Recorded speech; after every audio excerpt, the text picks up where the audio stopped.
তো আগের দিনে যেটা আমি আলোচনা করেছিলাম, অনেকে ছিলেন না সেই জন্য, বা অনেকের ক্ষেত্রে অসুবিধাও হয়েছিল। আর একটা রিকোয়েস্ট এসেছিল যে একটা চার্ট করে দেওয়া। চার্টটাও আছে, চার্টটা আমি দিয়ে দেবো। একটা পিপিটি মোটামুটি একটা খুব পয়েন্ট ধরে ধরে শর্ট একটা ইয়ে করে বানানো হয়েছে, সেটা আপনারা একটু দেখে নিতে পারেন। আমি আগের দিনে ওই লজিক্যাল পজিটিভিজম বা লজিক্যাল এম্পিরিসিজম, যেটা ভিয়েনা সার্কেলের একটা অফিসিয়াল থিসিস ছিল, সেটার কিভাবে ডেভেলপমেন্ট হয়েছে, কি ফিগার্স কারা, ইত্যাদি ইত্যাদির একটা আলোচনা করেছিলাম, শর্ট ইন্ট্রোডাকশন করেছিলাম, rise and fall of logical positivism or Vienna circle. তো মোটামুটি আর্লি 1920-র দশকে, মানে 20, 21, 22 এইরকম সময়ে এর ডেভেলপমেন্ট হয়। শুরু হয়েছিল আম, ভিয়েনা সার্কেল, ভিয়েনা ইউনিভার্সিটির কয়েকজন অধ্যাপক গবেষক মিলে এটা শুরু করেছিলেন। মূলত মূল কেন্দ্রীয় ব্যক্তিত্ব যিনি ছিলেন, তিনি ছিলেন মরিস স্লিপ। একটা ইনফর্মাল ডিসকাশন ক্লাব মতো ছিল, যেখান থেকে তারা এই ভিয়েনা সার্কেল এইরকম নাম দিয়ে পরবর্তীকালে সেটা ডেভেলপ করে। কি ফিগার্স এর মধ্যে আমরা প্রথমের দিকে যারা ছিলেন, Moritz Schlick, Carnap, Neurath, Otto Neurath, Hans Hahn, Kurt Godel, Philipp Frank এবং আরো অনেকে ছিলেন, সেগুলো আমরা আলোচনা করেছি। আর এর মধ্যে এই সময় শুরুর দিকে তারা একটা রেগুলার বেসিসে বসতেন, আলোচনা করতেন এবং তাদের আহ, মানে দর্শনের বা তাদের যে যে শাখায় তারা পারদর্শী ছিলেন, সেই সব বিষয়ে তাদের আলোচনার পদ্ধতি কেমন হবে, কি বিষয়ে তারা আলোচনা করবেন, সেই সবগুলো নিয়ে তারা দিক নির্দেশ করতেন। একে অপরের সাথে মত বিনিময় করতেন। এটাই ছিল মানে তাদের অ্যাক্টিভিটি, প্রথমের দিকে অ্যাক্টিভিটি মূলত। সেখানে philosophy, logic, philosophy of science, হ্যাঁ, সায়েন্সের ফাউন্ডেশন ইত্যাদি ইত্যাদি নিয়ে আলোচনাগুলো হতো। আম, এর লেটার ডেভেলপমেন্ট হয় যখন এটা when it was in its nascent stage, একেবারে শুরুর দিকে। আমি বলেছিলাম যে সেই সময় একটি বেশ যুগান্তকারী ঘটনা ঘটে। আহ, লুডভিগ উইটগেনস্টাইনের ট্র্যাক্টেটাস লজিকো ফিলোসফিয়াস ওই সময় প্রকাশিত হয়। উইটগেনস্টাইন অলরেডি সেই সময় বেশ সুখ্যাতি লাভ করেছেন। 1900 উইটগেনস্টাইন পড়ানোর সময় আমরা আলোচনা করেছি। 1900 মানে বিংশ শতাব্দীর একদম শুরুর দিকে তিনি তখন তিনি যখন কেমব্রিজে এসেছেন, শুরুর দিকে তিনি যখন লজিক বিষয়ক নিয়ে লজিক নিয়ে আলোচনা করছেন, পড়াশোনা করছেন, রিসার্চ করছেন, তখন থেকেই তার খ্যাতি ধীরে ধীরে কেমব্রিজ ছাড়াও আশেপাশের মানে ইউরোপের অন্যান্য বিশ্ববিদ্যালয়ে ছড়িয়ে পড়ে। ফার্স্ট ওয়ার্ল্ড ওয়ার শেষ হওয়ার পরে কেমব্রিজে যখন ফিরে আসেন উইটগেনস্টাইন, তখন আহ, তার বিভিন্ন যারা শুভাকাঙ্ক্ষী তারা তাকে পরামর্শ দেন যে তিনি যেন তার ওই আহ, অপ্রকাশিত যে রিসার্চ গুলো রয়েছে সেগুলো প্রকাশ করেন, বা তিনি প্রকাশ করতে চান। প্রথমে প্রোটো ট্র্যাক্টেটাস বলে একটা মানে যেটা প্রোটো ট্র্যাক্টেটাস নামে পরিচিত, ট্র্যাক্টেটাসের আর্লি ভার্সন, হ্যাঁ, সেইটা তিনি নোটস গুলো থেকে জট ডাউন করে আলাদা করে রিফাইন করে করেন। কিন্তু সেটা পরবর্তীকালে আরো রিফাইন করে ট্র্যাক্টাস, যেটা আমরা বর্তমান আকারে পাই, ট্র্যাক্টেটাস লজিকো ফিলোসফিকাস, এটা জার্মান ভাষায় 1921 সালে একটি জার্নালে প্রথম প্রকাশিত হয়। প্রকাশিত হওয়ার পরে তিনি সেটাকে ইংরেজিতে অনুবাদ করেন। ইংরেজিতে অনুবাদ করার মধ্যে তিনি করেননি, করেছিলেন ফ্রাঙ্ক রামসে আর সিকে ওজেন, একজন লিঙ্গুইস্ট, এবং ফ্রাঙ্ক রামসে একজন ফিলোসফার ছিলেন, খুব অল্প বয়সেই মারা যান। জন্ডিসে আক্রান্ত হয়ে 26 বছর বয়সে মারা যান। ফ্রাঙ্ক রামসেও একজন বিখ্যাত দার্শনিক, এবং খুব অল্প বয়সে মারা যাওয়াতে দর্শনের অনেক ক্ষতি হয়েছে, বিশেষত অ্যানালিটিক ফিলোসফির অনেক ক্ষতি হয়েছে। এই অল্প সময়ের মধ্যেই তিনি অ্যানালিটিক ফিলোসফি বেশ কিছু উল্লেখযোগ্য অ্যানালিটিক ফিলোসফিতে বেশ কিছু উল্লেখযোগ্য প্রবন্ধ গ্রন্থ রচনা করেছেন, ছোট ছোট ছোট গ্রন্থ এবং প্রবন্ধ লিখেছেন। যাই হোক, ফ্রাঙ্ক রামসে অনুবাদ করেন, এবং এটা আমি ট্র্যাক্টেটাস পড়ানোর সময় বলেছিলাম, যারা ছিলেন না তাদের জন্য আবার বলছি, অনেকেই জানেন তবু আবার একটু রিপিট করে দেওয়া, যে শুরুর দিকে এটা পাবলিশারের কাছে খুব একটা গৃহীত হয়নি, কোনো পাবলিশারই এটা পাবলিশ করতে চাননি। শেষে রাসেলের হস্তক্ষেপে রাসেল তার যে হোম পাবলিশার ছিল জর্জ অ্যালেন আনমিন তাকে পাঠান, যে এই বইটা খুব প্রমিসিং একটা ফিলোসফারের বই, ইয়াং ফিলোসফারের বই, এটা আপনারা পাবলিশ করতে পারেন ইত্যাদি ইত্যাদি বলে রিকোয়েস্ট করেন। কিন্তু তারাও ইনিশিয়ালি পাবলিশ করতে চাননি। পাবলিশ করবেন একটা শর্তে, এইটাই বললেন যে রাসেল যেন তার একটা ইন্ট্রোডাকশন লিখে দেন। তো রাসেল তার একটা ইন্ট্রোডাকশন লিখলেন, যে ইন্ট্রোডাকশনটাই স্বাভাবিকভাবে উইটগেনস্টাইনের পছন্দ হয়নি। উইটগেনস্টাইন বলেছিলেন যে রাসেল তার দর্শনের মর্মার্থটা বুঝে উঠতে পারেননি, মিস ইন্টারপ্রেট করেছেন, যদিও কিছু করার ছিল না, কারণ রাসেলের ইন্ট্রোডাকশন ছাড়া বইটা পাবলিশ হতো না। যাই হোক, বইটা পাবলিশড হওয়ার পরে সেটা বেশ আলোড়ন সৃষ্টি করলো, দর্শনের জগতে বেশ সাড়া ফেললো। এবং আমরা জানি যে 100 বছর পার হয়ে যাওয়ার পরেও ট্র্যাক্টেটাসের যে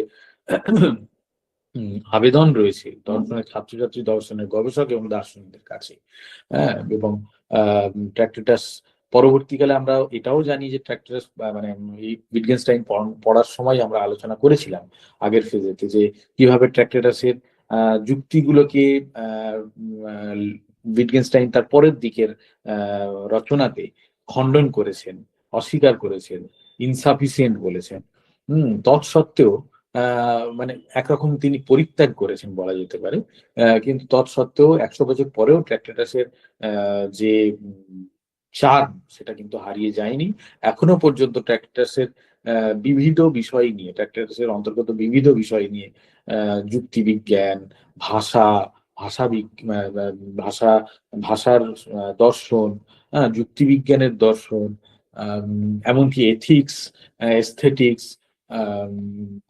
বিবিধ বিষয়, ট্র্যাক্টেটাসের বিবিধ বিষয় নিয়ে এখনো গবেষণা হয়ে থাকে, এবং বেশ কি বলা যায়, বেশ গুরুত্বপূর্ণ আলোচনা, গুরুত্ব সহকারে আলোচনা হয়ে থাকে।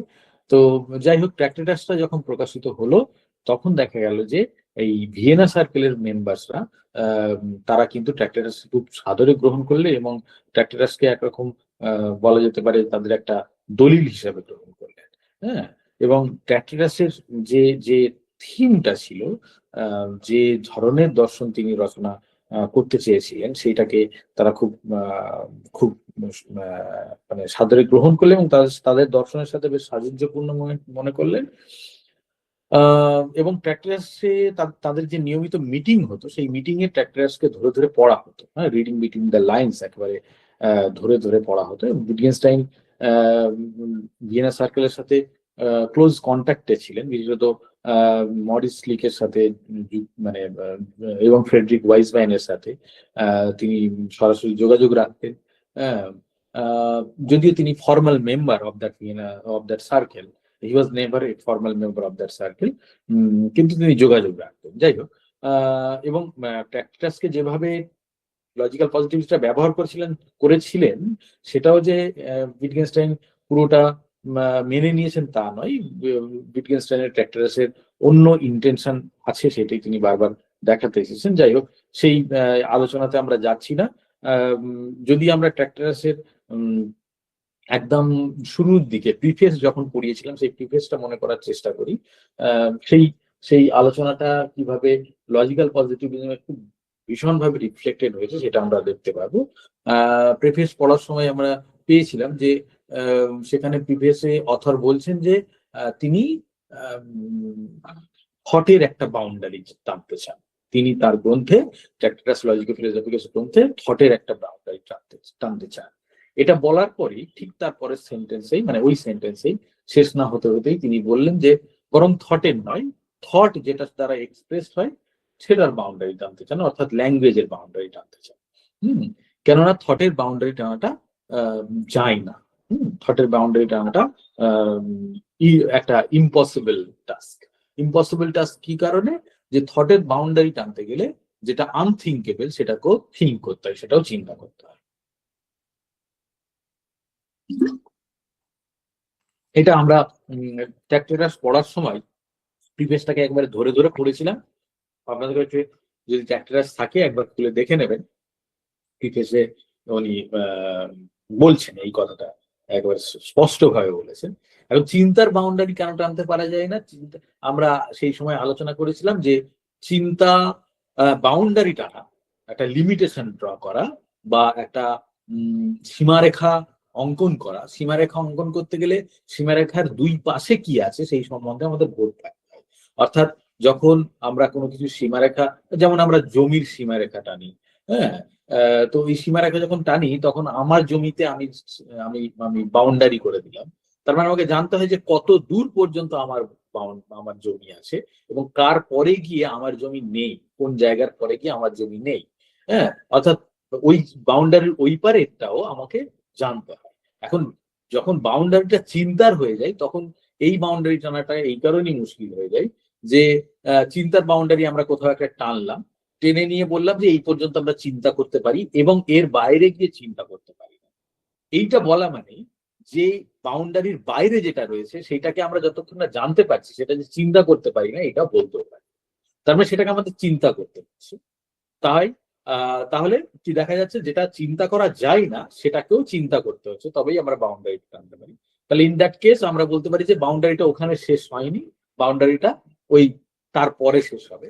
হ্যাঁ, আবার যদি তারপরেও টানতে যাই তাহলে বাউন্ডারির ওই পারে কি আছে সেটাকেও চিন্তা করতে হয়, আনথিঙ্কেবল কে এরকম করে থিঙ্ক করতে হয়।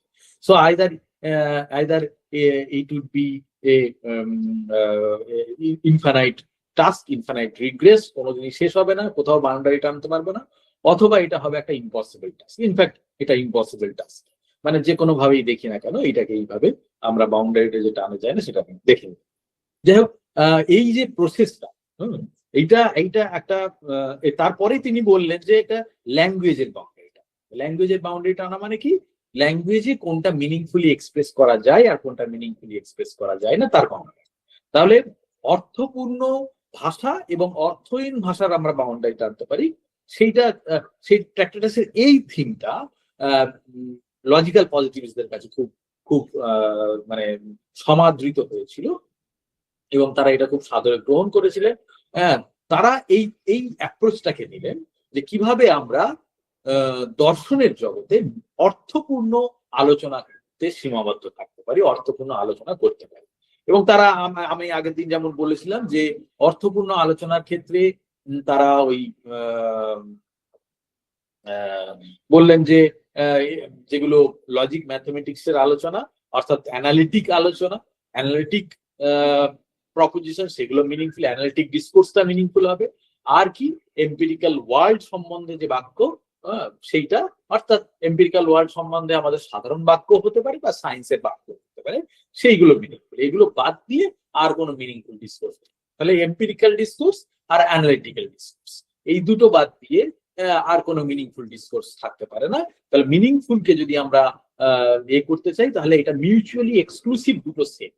হ্যাঁ, মিউচুয়ালি এক্সক্লুসিভ এবং এক্সক্লুসিভ শুধু বলবো না, এক্সস্টিভ সেট। এক্সস্টিভ সেট মানে হচ্ছে যে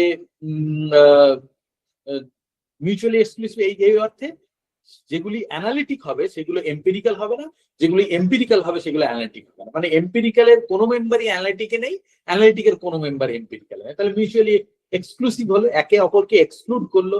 হ্যাঁ, আর এক্সস্টিভ, এই ডিভিশনটা এক্সস্টিভ মানে হচ্ছে এই দুটো ডিভিশন ছাড়া মিনিংফুলনেসের আর কোনো meaningful language, use of language, এই দুটির বাইরে আর কোনো সম্ভাবনা নেই।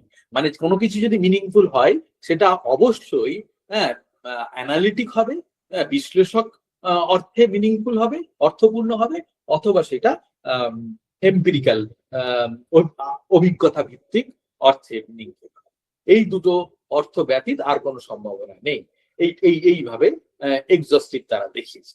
হ্যাঁ, এবারে মুশকিল হলো যে অ্যানালিটিক, আমরা আগের দিন যেমন আলোচনা করছিলাম যে অ্যানালিটিক মিনিংফুলের মিনিংফুল কেমন হবে সেই ক্রাইটেরিয়াটা দেওয়াটা খুব সহজ কাজ ছিল, কিন্তু এম্পিরিক্যালি মিনিংফুল কেমন হবে সেই নিয়ে পণ্ডিতদের মধ্যে, লজিক্যাল পজিটিভিস্টদের মধ্যে মতবিরোধ দেখা দেয়। এক একজন এক এক রকম ভাবে ক্রাইটেরিয়াটা, মিনিংফুলনেসের ক্রাইটেরিয়াটা প্রদান করেছিলেন। যাই হোক, সেইগুলোতে আমরা আসবো। আমরা একটা কুইক যেতে যাচ্ছি। তো 1930-এর দশকে যে ডেভেলপমেন্টটা হয়েছিল, লজিক্যাল পজিটিভিজমের যে ডেভেলপমেন্টটা হয়েছিল, আপনারা দেখতে পাচ্ছেন তো? আমার কথা শোনা যাচ্ছে? Am I audible? Yes, yes, sir. For a clear আমি একটুখানি let me use that mic. শোনা যাচ্ছে কি এখন? Yes, sir. Yes, sir. শোনা যাচ্ছে। ওকে ওকে। হ্যাঁ, তা 1930-এর দশকে যে কি ডেভেলপমেন্ট গুলো হয়েছিল, যেমন এটা এক্সপ্যান্ড করেছিল আরো, শুধুমাত্র ভিয়েনাতে সীমাবদ্ধ ছিল না এটা। ভিয়েনা, অস্ট্রিয়ার ভিয়েনা ইউনিভার্সিটি ছাড়াও ইউরোপের আরো বিভিন্ন ক্ষেত্রে এবং বিভিন্ন যে ওই যে আহ, একই মানে কি বলা যায়, সিমিলার থিঙ্কার্স যারা ছিলেন, একই ধরনের চিন্তা ভাবনা যারা করতেন সেই সময়ে, হ্যাঁ, তাদের তাদের সাথে তাদের একটা মত বিনিময় হয় এবং সেটা ধীরে ধীরে ফ্লারিশ করে, ছড়িয়ে পড়ে ইউরোপের অন্যান্য জায়গায়, যেমন বার্লিন, হ্যাঁ, পোলিশ লজিসিয়ানদের মধ্যে এটা খুব ব্যাপক প্রচার লাভ করে। যেমন আমরা পরের দিকে দেখবো আলফ্রেড চার্সকি এটার দ্বারা খুব প্রভাবিত হন। হ্যাঁ, স্ক্যান্ডিনেভিয়ান ফিলোসফাররাও এটার দ্বারা প্রভাবিত হন। ডাচ বিভিন্ন ইউনিভার্সিটিতে লজিক্যাল পজিটিভিজম ছড়িয়ে পড়ে, ব্রিটেনে ছড়িয়ে পড়ে এবং আমেরিকান থিঙ্কাররাও এটা বেশ ওয়ার্মলি গ্রহণ করেন। হ্যাঁ, এর মধ্যে আমরা যেমন দেখি যে হ্যান্স রিচেনব্যাক বার্লিন ইউনিভার্সিটির অধ্যাপক ছিলেন, তিনি এটার সাথে যুক্ত হন। টার্সকি পোল্যান্ডের একজন লজিশিয়ান, বিখ্যাত লজিশিয়ান, হ্যাঁ, ফিলোসফার, তিনি এটার সাথে যুক্ত হন। যেমন আমরা বললাম অক্সফোর্ডের এজে এয়ার, তিনি এই সময় ভিজিট করেন 30-এর দশকে। তিনি ইয়াং এজে এয়ার ভিয়েনাতে আসেন এবং লজিক্যাল পজিটিভিজম অধ্যয়ন করেন। হ্যাঁ, তাদের সাথে সংযুক্ত হন। ডব্লিউভিও কোয়াইন ইউএসএ তে পরবর্তীকালে এটা তিনি যুক্ত হয়েছিলেন। যাই হোক, এই সময় প্রথম কংগ্রেস, হ্যাঁ, কংগ্রেস হয় লজিক্যাল পজিটিভিস্টদের একটা, যে জানেন যে ফিলোসফিক্যাল কংগ্রেস যেমন হয় সেরকম লজিক্যাল পজিটিভিস্টদের কংগ্রেস হয়। প্রাগ ইউনিভার্সিটি 1929 সালে প্রথম হয়েছিল। পরবর্তীকালে সেটা কোইন্সবার্গ ইউনিভার্সিটি এবং কোপেনহেগেন, পরবর্তীকালে প্যারি এবং কেমব্রিজ শহরে, কেমব্রিজ ইউনিভার্সিটিতে এটা এদের ইয়েগুলো, কংগ্রেসগুলো পরপর বছর বছরে হতে থাকে। 1930 সালে ইম্পর্টেন্ট যে বিষয়টা আমরা উল্লেখ করেছিলাম, এই সময় তাদের একটি জার্নাল, এটি একটি ইস্তাহার প্রকাশিত করেন, হ্যাঁ, যেটা এখনো পর্যন্ত এই নামেই প্রকাশিত হয়। কিন্তু সেটা সেটা শুধুমাত্র এখন আর official journal of logical positivism নেই।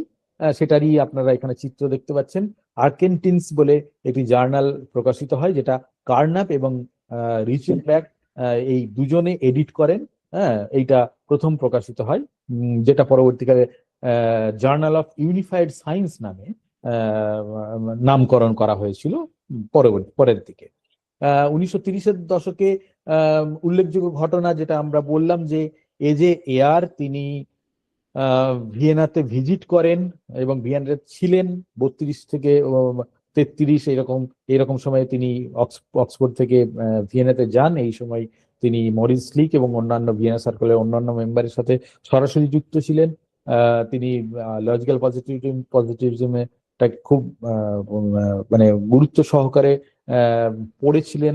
বিভিন্ন লজিক্যাল পজিটিভিস্টদের কাছে তাদের সাথে ট্রানজাকশন হয়েছিল, মতের বিনিময় হয়েছিল। স্লিক, কার্নাপ এদের সাথে তার যোগাযোগ ছিল। এবং আমরা যেটা দেখলাম যে পরবর্তীকালে মানে 33-এর পরে যখন অক্সফোর্ডে ফিরে আসেন, এজেআর যখন ইউকেতে ফিরে আসেন, তখন তিনি এই লজিক্যাল পজিটিভিজম নিয়ে বিভিন্ন পত্রপত্রিকায় তার যে চিন্তা ভাবনাগুলি লিখতে থাকেন। হ্যাঁ, এবং ইংলিশ স্পিকিং ওয়ার্ল্ড, অ্যাংলোফোন ওয়ার্ল্ডে কিন্তু অ্যাজ এ লজিক্যাল পজিটিভিস্ট তিনি কিন্তু বেশ জোরালো মন্তব্য, জোরালো মতামত প্রকাশ করতে থাকেন। এই 1936-এ তিনি তার এই বিখ্যাত গ্রন্থ ল্যাঙ্গুয়েজ, ট্রুথ অ্যান্ড লজিক, এই গ্রন্থটি প্রকাশ করেন। ফার্স্ট এডিশন তিনি প্রকাশ করেন, যেটা আমি আগের দিন আলোচনা করছিলাম যে এটা প্রায় 1 বছর ধরে লিখে যাওয়া কন্টিনিউয়াস একটা লেখার ফল, যেটা যেটা লিখতে ইসাইয়া বার্লিন তাকে ভীষণভাবে অনুপ্রাণিত করেছিলেন এবং তিনি এটা শেষ করেছিলেন 33-এর শেষের দিকে, 34 শেষের দিকে, 33-34-এ 1934 সালে বোধহয় শেষ করেছিলেন। এবং বা না 34 না 35-এ শেষ করেছিলেন, 36-এ এটা পাবলিশড হয়। এবং পাবলিশড হওয়ার পরেই এটা কিন্তু বেশ আলোড়ন সৃষ্টি করেছিল। লজিক্যাল পজিটিভিজমের যে থিসিসটা খুব সুন্দর করে এইটাতে কিন্তু খুব পপুলার ওয়েতে, খুব ক্লিয়ার ল্যাঙ্গুয়েজে, স্পষ্ট ভাষায় এটাতে ভীষণ মানে খুব সহজ ভাষায় এটাকে প্রকাশ করা হয়।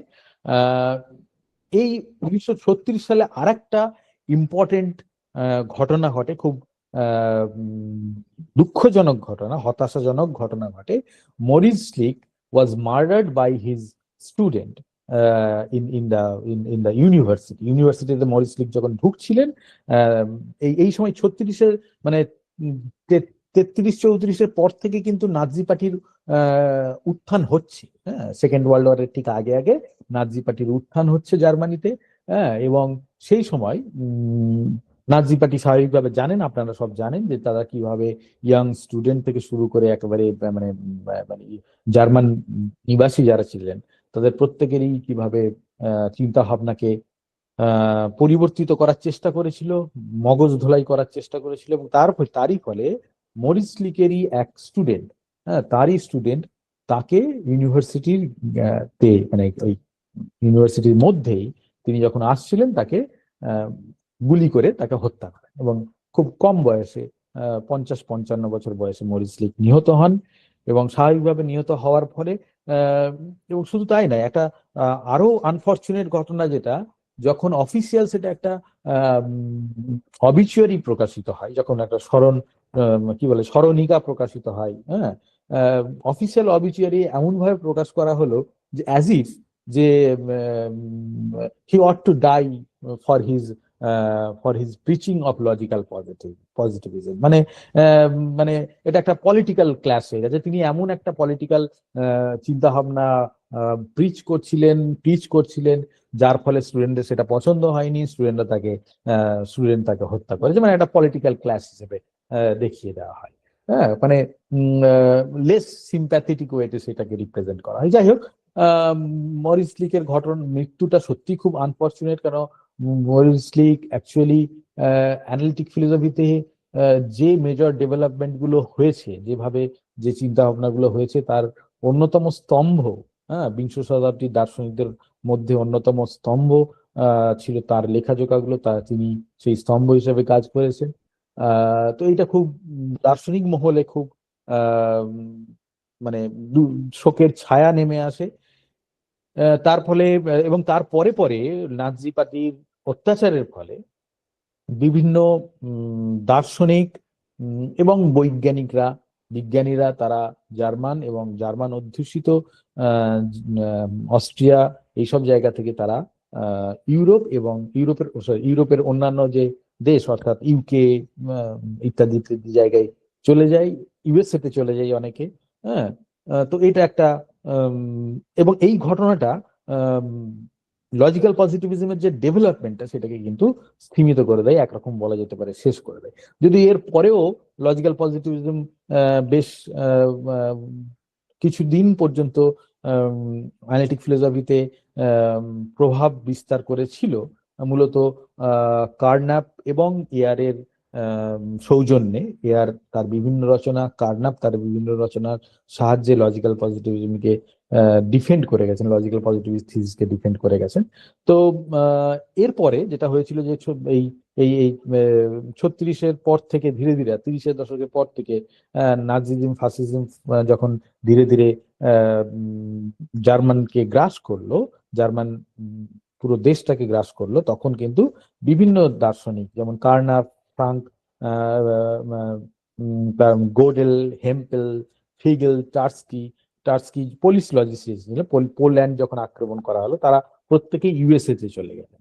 হ্যাঁ, এবং ফ্রেডরিক ওয়াইজম্যান, কার্ল পপার, এরা ইউকে তে চলে গেলেন। ওটো নিউরাথ যেমন হোল্যান্ডে চলে গিয়েছিলেন, এবং তার পরবর্তীকালে হোল্যান্ড থেকে তিনি ইংল্যান্ডে চলে গিয়েছিলেন। তো এই যে ফিলোসফাররা বিভিন্ন জায়গায় দেশান্তরে ছড়িয়ে পড়লেন তাদের প্রাণ রক্ষার্থে একরকম বলা যেতে পারে। এবং গিয়ে তারা বিভিন্ন ইউনিভার্সিটিতে সুযোগ খোঁজার চেষ্টা করেন, কোথাও কোনো যদি অধ্যাপনার সুযোগ পান, গবেষণার সুযোগ পান। আহ, অনেক চেষ্টা করে, অনেকে আবার কেউ কম চেষ্টা করেও পেয়ে গিয়েছিলেন, কেন তারা অলরেডি প্রখ্যাত দার্শনিক হিসাবে সুপ্রতিষ্ঠিত ছিলেন, সুপরিচিত ছিলেন। তো যাই হোক, তারা বিভিন্ন ইউরোপের অন্যান্য দেশে গিয়ে অধ্যাপনা এবং গবেষণা শুরু করে।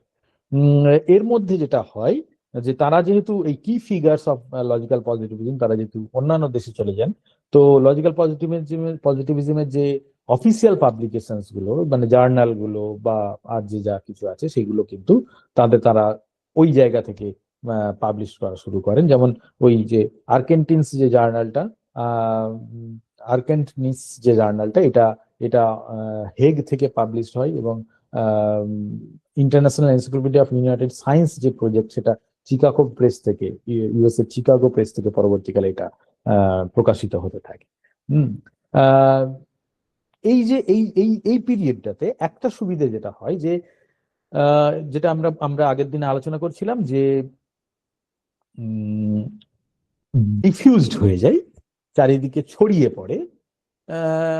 Logical positivism itself as a movement এটা অলমোস্ট শেষ হয়ে যায়, কিন্তু এর যে এন্ডিউরিং ইনফ্লুয়েন্স, হ্যাঁ, through out the 20th century, সেইটা কিন্তু চলতে থাকে। সেটা সেটা এবং ইনফ্লুয়েন্স শুধু নাই, এবং পরবর্তীকালে অ্যানালিটিক ফিলোসফির গতি প্রকৃতিটাও কিছুটা হলেও এদের চিন্তার উপরে নির্ভর করেই গড়ে ওঠে। তো যেমন হয়, সবকিছুরই ভালো দিক আছে, মন্দ দিক আছে, যেমন আমরা চিন্তা করতে পারি। তো এই যে বিভিন্ন দার্শনিক বিভিন্ন জায়গায় ছড়িয়ে গেলেন, তার ফলে সেখানকার দর্শনের সাথে মিলেমিশে একটা একটা সিনক্রেটিক ভিউ, কখনো রিয়াকশনারি ফোর্স হিসেবে নতুন চিন্তা ভাবনার কিন্তু উদ্ভব হতে থাকে। যাই হোক, ওয়ার্ল্ড ওয়ার টু যখন শেষ হয় এবং তারপরের দিকে অলমোস্ট এই এই এই চিন্তা ভাবনাটা একেবারে মানে এই মুভমেন্টটা একেবারে স্তব্ধ হয়ে যায়। ধীরে ধীরে নতুন নতুন চিন্তা ভাবনা সামনের দিকে আসতে থাকে। এর মধ্যে 1945 খ্রিস্টাব্দে ওটো নিউরাথের মৃত্যু হয়। তার ফলেও লজিক্যাল পজিটিভিজম যে মুভমেন্টটা, সেটা কিছুটা হলেও ধাক্কা খায়। পরের দিকে কোয়াইন কোয়াইন যদিও লজিক্যাল পজিটিভিজমের অনেক থিসিসকে, অনেক কিছুকে খণ্ডন করেছেন, কিন্তু কোয়াইনের দর্শনে লজিক্যাল পজিটিভিজমের একটা জোরালো প্রভাব পাওয়া যায়। কোয়াইন নিজে কার্নাফের কাছে অধ্যয়ন করেছেন, পড়াশোনা করেছেন, এবং কোয়াইনের ফিলোসফিতে কার্নাফের একটা প্রভাব রয়েছে।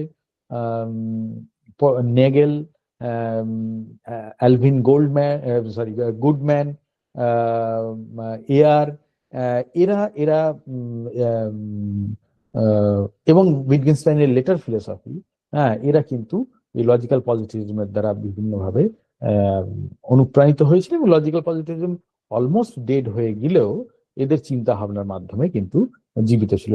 ইয়ার অলমোস্ট তার শেষ জীবন পর্যন্ত লজিক্যাল পজিটিভিজমটাকে ডিফেন্ড করার চেষ্টা করেছেন। শেষের দিকে গিয়ে তিনি তার বিশেষ বেশ কিছু রচনাতে লজিক্যাল পজিটিভিজমের যে আর্লি ভিউজ গুলো ছিল, সেগুলোকে তিনি খণ্ডন করেছেন। বিশেষত তার দ্য প্রবলেম অফ নলেজ বিখ্যাত গ্রন্থ আমরা জানি, সেই গ্রন্থে তিনি যে লজিক্যাল পজিটিভিজমের যে এপিস্টেমোলজিক্যাল থিসিস, সেটাকে তিনি কিছুটা হলেও সমালোচনা করেন। এবং তার যে লজিক্যাল পজিটিভিজমের থিসিসের বিরুদ্ধে, বা বিশেষত ভেরিফায়াবিলিটি ক্রাইটেরিয়ার বিরুদ্ধে যে সমালোচনাগুলো উত্থাপিত হয়, শেষের দিকে গিয়ে তিনি কিছুটা মেনেও নিয়েছিলেন। অ্যালেন যে চার্চের উত্থাপিত যে আপত্তি, সেটা আমরা পরে আসবো, সেই আপত্তিকে তিনি তিনি স্বীকারও করে নিয়েছিলেন যে এর এর যথাযথ উত্তর বোধহয় দেওয়া সম্ভব নয়। তো এইভাবে ক্রমাগত আক্রমণ, ক্রমাগত criticism by the other philosophers, and new development of other type of analytic philosophy, new directions of analytic philosophy made it possible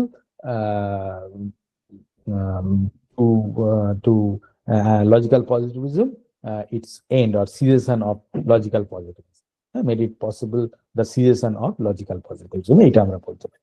almost এখনকার মানে এখন দাঁড়িয়ে যদি আমরা লজিক্যাল পজিটিভিজমকে দেখি, তাহলে সেই অর্থে লজিক্যাল পজিটিভিজম একটা ইতিহাসের বড় অংশ জুড়ে রয়েছে, অ্যানালিটিক ফিলোসফি ডেভেলপমেন্টের একটা বড় অংশ জুড়ে রয়েছে, কিন্তু nowadays it is very hard to defend the logical positivist thesis, or the chief tenets of logical positivism. However, logical পজিটিভিজমের লজিকের ডেভেলপমেন্টে, ফিলোসফিক্যাল লজিকের ডেভেলপমেন্টে, অ্যানালিটিক ফিলোসফির ডেভেলপমেন্টে তাদের যে অবদান সেগুলো কিন্তু কোনোভাবেই অস্বীকার করা যায় না। এইটা আমরা আগের দিনে আলোচনা করেছিলাম। যাই হোক, এবারে নেক্সট যে আলোচনাটা আমরা করব সেইখানে আমরা এই ল্যাঙ্গুয়েজ ট্রুথ অ্যান্ড লজিকের, আচ্ছা দেখা যাচ্ছে কি, ল্যাঙ্গুয়েজ ট্রুথ অ্যান্ড লজিকের এই জায়গাটা থেকে শুরু করব। আমি এইটার একটা চার্টও করা আছে, প্রত্যেকটা সাল দিয়ে কি ফিগার্স কি কি রয়েছে, কোথায় ডেভেলপমেন্ট হলো, কেমন কেমন কি হলো সেটা আছে, সেটা আমি শেয়ার করে দেবো গ্রুপে। এটা এই যে ল্যাঙ্গুয়েজ ট্রুথ অ্যান্ড লজিক আমরা দেখলাম 1936 সালে প্রথম প্রকাশিত হয়েছিল। প্রথম প্রকাশিত হওয়ার পরে এটা বেশ বহুল প্রচলিত হয়, পঠিত হয়, কিন্তু সমালোচিত হতে থাকে। বিভিন্ন দার্শনিক এর এখানে যে চিন্তা ভাবনাগুলো প্রকাশিত হয় সেখানে সমালোচনা করতে থাকেন। এখানে মূল যে আলোচ্য বিষয় ছিল সেটা ছিল হচ্ছে যে মেটাফিজিক্সকে কেমন করে এলিমিনেট করা যায়, বাদ দেওয়া যায় ফিলোসফিক্যাল ডিসকোর্স থেকে। এটাই ছিল মুখ্য আলোচ্য বিষয়, এবং সেটা তার একদম ফার্স্ট চ্যাপ্টারেই তিনি সেটা আলোচনা করেছেন, এলিমিনেশন অফ মেটাফিজিক্স বলে আলোচনা করেছেন। সেখানে তিনি দেখিয়েছেন যে মেটাফিজিক্যাল প্রপোজিশন গুলো কিভাবে ননসেন্সিক্যাল হচ্ছে, কগনিটিভলি মিনিংলেস হচ্ছে। হ্যাঁ, এবং এইটা তো আমি যেমন আগের দিন বলেছিলাম যে কগনিটিভলি মিনিংলেস আর কগনিটিভলি মিনিংফুল এই যে বিভাজন করতে গেলে আমরা র্যান্ডামলি করতে পারি না, আমাদের কোনো একটা নির্দিষ্ট মানদণ্ড থাকতে হবে, যে মানদণ্ড সাহায্যে আমরা নির্ণয় করব যে এই মানদণ্ড মেনে চলেছে তাই এই বচনগুলিকে আমরা, এই বচনগুলির জ্ঞানীয় মূল্য আছে, হ্যাঁ, আর এই মানদণ্ডটি মেনে চলেনি তাই এই বচনগুলির জ্ঞানীয় মূল্য থাকতে পারে না। তো এই মানদণ্ডটা নিয়েই এখানে বিশদে আলোচনা করা হয়েছিল। এর আগে এমন নয় যে এআর প্রথম এই ধরনের মানদণ্ড নিয়ে আলোচনা করলেন, এর আগে মরিস স্লিকও কমপ্লিট ভেরিফায়াবিলিটি ইন প্রিন্সিপাল এর উল্লেখ করেছেন। কমপ্লিট ভেরিফায়াবিলিটি ইন প্রিন্সিপাল এই কথাটাকে যদি আমরা একটু মনে করার চেষ্টা করি, যে ইন প্রিন্সিপাল এই কারণে বলা হচ্ছে যে প্র্যাকটিক্যাল ভেরিফায়াবিলিটি আর পসিবল ভেরিফায়াবিলিটি, সম্ভাব্য ভেরিফায়াবিলিটি, এই দুটির মধ্যে পার্থক্য করার জন্য। যে এআর এর দেওয়া উদাহরণ, এআর যখন লিখছেন 1936 সালে তখন এইটা প্র্যাকটিক্যালি ভেরিফায়েবল ছিল না, কিন্তু ভেরিফায়েবল ইন প্রিন্সিপাল ছিল। সেটা এআর এর দেওয়া উদাহরণ, there is a mountain, there are mountains in the other side of the moon, on the other side of the moon, এইরকম একটা বাক্য ছিল যে চাঁদের উল্টো পিঠে পাহাড় আছে। হ্যাঁ, এখন সেই সময়ে তখন তো চন্দ্র অভিযান হয়নি, চাঁদে কেউ কোনো মানুষ গিয়ে দেখেনি, কিন্তু সেই সময়ে এই বচনটি ছিল ভেরিফায়েবল ইন প্রিন্সিপাল, নীতিগতভাবে ভেরিফায়েবল বা যাচাইযোগ্য, নীতিগতভাবে যাচাইযোগ্য। নীতিগতভাবে কেন কথাটা বলা হলো, যে কোনো পসিবল সিচুয়েশন থাকতে পারে বা আছে, যে পসিবল সিচুয়েশনে কোনো ব্যক্তি গিয়ে ওইটা যাচাই করতে পারে, তার এক্সপিরিয়েন্সে এটা কনক্লুসিভলি এস্টাবলিশ করতে পারে বা ভেরিফাই করতে পারে। কনক্লুসিভলি এস্টাবলিশ করতে পারে বলবো না, ভেরিফাই করতে পারে। তো এই জন্য এই বচনটি নীতিগতভাবে যাচাইযোগ্য, কিন্তু practically at that time it was not a practically verifiable proposition, কিন্তু এখন প্র্যাকটিক্যালি ভেরিফায়েবল হয়ে গেছে। আমরা যদি এখনকার দিনে দাঁড়িয়ে এইরকম একটি বচন করতে চাই, তাহলে আমরা বলতে পারি there are water bodies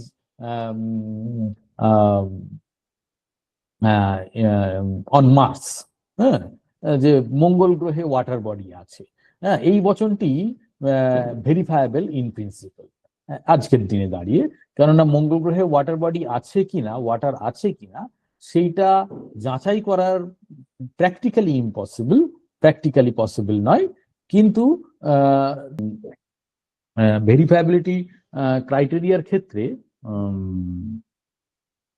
শুধু এম্পিরিক্যাল প্রপোজিশনের জন্যই এই ভেরিফায়াবিলিটি ক্রাইটেরিয়াটা ডিজাইন করা হলো।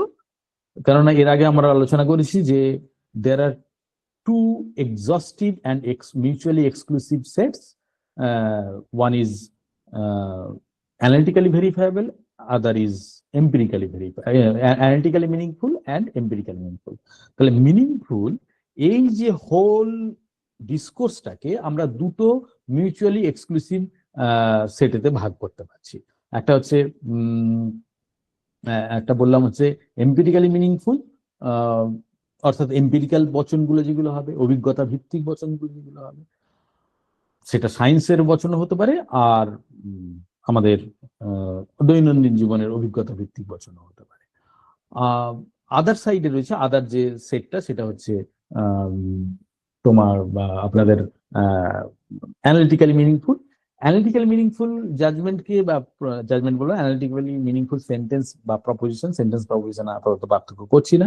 এইগুলোকে আইডেন্টিফাই করা খুব সহজ, সেগুলোকে আমরা নিষেধ করে দেবো। ধরা যাক পি একটা সেন্টেন্স, এটা অ্যানালিটিক্যালি মিনিংফুল, বা পি একটা প্রপোজিশন, সেটা অ্যানালিটিক্যালি মিনিংফুল কিনা, স্টেটমেন্ট বলাটাই ভালো, পি একটা স্টেটমেন্ট, সেটা অ্যানালিটিক্যালি মিনিংফুল কিনা, এইটা আমরা দেখার জন্য কি করব, তাকে নিষেধ করে দেবো। অর্থাৎ নট পিটা যদি সেলফ কন্ট্রাডিক্টরি হয় তাহলে পিটা অ্যানালিটিক্যালি মিনিংফুল। এটা খুব সহজেই আমরা চিন্তা করি। এখন যেটা এম্পিরিক্যালি মিনিংফুল হবে সেটা স্বাভাবিকভাবে অ্যানালিটিক্যালি মিনিংফুল হবে না, কেননা দুটো সেট মিউচুয়ালি এক্সক্লুসিভ। প্রথমেই বলে দেয় মিউচুয়ালি এক্সক্লুসিভ মানে অ্যানালিটিক্যালি মিনিংফুলের কোনো মেম্বার, কোনো অ্যানালিটিক্যালি মিনিংফুল সেন্টেন্সের কোনো মেম্বার এম্পিরিক্যালি মিনিংফুল হবে না, এম্পিরিক্যালি মিনিংফুলের কোনো সেন্টেন্স অ্যানালিটিক্যালি মিনিংফুল হবে না। তো যদি এই রকমই হয়, কোনো কিছুকে যদি আমরা এম্পিরিক্যালি মিনিংফুল বলতে চাই, তাহলে প্রথম যে শর্ত সেটা অ্যানালিটিক্যালি মিনিংফুল নয়। তো এইটা ক্রাইটেরিয়াতে প্রথম ইনক্লুড করা হলো, sentence is said to be empirically meaningful if it is not analytic. যদি এটা অ্যানালিটিক না হয় এবং verifiable, completely verifiable in principle হয়। মাথায় রাখতে হবে এই কমপ্লিট ভেরিফায়েবল ইন প্রিন্সিপল এটা কিন্তু এআর এর দেওয়া ক্রাইটেরিয়া নয়, বরং এটা বিশেষত আদার লজিক্যাল পদ্ধতি, বিশেষত মরিস ক্লিকের দেওয়া ক্রাইটেরিয়া। কিন্তু এই ক্রাইটেরিয়া মানে কমপ্লিটলি ভেরিফায়েবল হতে হবে। এইখানে প্রথমেই যেটা বলা হলো যে ইট ইজ নট অ্যানালিটিক হবে না, কেন কোনো এম্পিরিক্যাল বচনই অ্যানালিটিক হতে পারে না, অ্যানালিটিক হবে না। সেই জন্য সেটাকে প্রথমেই নিষেধ করা হলো যে সেটা অ্যানালিটিক হবে না। দ্বিতীয় যে কথাটা হচ্ছে যে এই বচনটা এই বচন থেকে বচনের সাথে এম্পিরিক্যালি বা অবজারভেশন সেন্টেন্স মানে sentence which has at least one observable predicate, মানে যেটা একটা অবজারভেবল ক্যারেক্টারিস্টিক্স কে প্রকাশ করে এইরকম কোন বাক্য। অবজারভেবল ক্যারেক্টারিস্টিক্স মানে যে ক্যারেক্টারিস্টিক্সটা আমরা ডাইরেক্ট অবজারভেশনে পেয়ে যাই, বস্তুর যে ক্যারেক্টারিস্টিক্স আমরা ডাইরেক্ট অবজারভেশনে পাই সেটাকেই আমরা অবজারভেবল ক্যারেক্টারিস্টিক্স বলতে পারি। এবং সেই ক্যারেক্টারিস্টিক্সটা যখন আমরা ভাষায় প্রয়োগ করি সেটা অবজারভেবল প্রেডিকেট হয়ে যায়। এই অবজারভেবল প্রেডিকেট যে বাক্যেতে ব্যবহৃত হয়েছে সেটাই হচ্ছে অবজারভেশন সেন্টেন্স আমরা বলতে পারি। এইরকম কোনো এক বা একাধিক অবজারভেশন সেন্টেন্স এর সাহায্যে আমরা